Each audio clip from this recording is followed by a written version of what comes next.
আচ্ছা, আপনার যে ক্যান্সার ধরা হওয়ার পরে আপনি যে চিকিৎসা করেছিলেন অ্যালোপ্যাথিকে, আপনার কত টাকা চিকিৎসা খরচ হয়েছিল?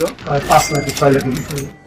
বিশেষ করে আমার সাথে MBBS doctor, DSMS doctor, BSMS ডাক্তাররা আছেন গণস্বাস্থ্য হোমিওতে, এবং আমরা সবাই সহযোদ্ধা হিসাবে নিয়ে কাজ করে আমরা যে সফলতা পেয়েছি তার একটু প্রমাণ আপনাদের সামনে তুলে ধরছি। ভাইজান, আপনার নাম? লিটন দাস।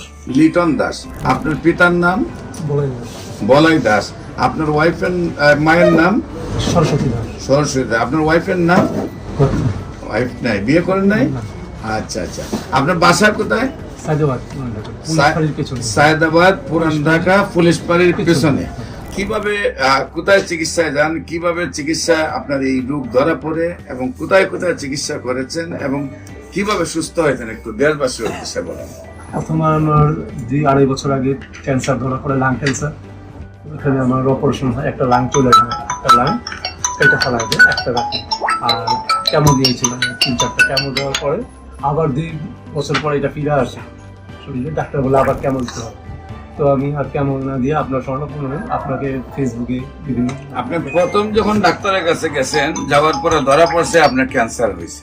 হ্যাঁ, তো ক্যান্সার হওয়ার আগে আপনি ডাক্তারের কাছে গেছেন, আপনার কি প্রবলেম হতো? আমার কাশি হইতো। কাশি হইতো। কাশি হইতো আর শুকায় যেত। পর্যাপ্ত পরিমাণে কাশি হইতো। তারপরে ডাক্তার দ্বারা গেছেন, ডাক্তার দ্বারা যাওয়ার পরে দেখা গেল আপনার লাং ক্যান্সার। তারপরে আপনি লাং কেটে ফেলেন। কেটে ফেলে 2 বছর মোটামুটি একটু সুস্থ থাকেন।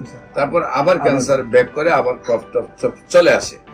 সম্মানিত দেশবাসী, প্রত্যেকটা ক্যান্সারে কেমোথেরাপি, রেডিওথেরাপি বা অপারেশন করার পরে কিছুদিন ভালো থাকে, আবার রিটার্ন ব্যাক করে।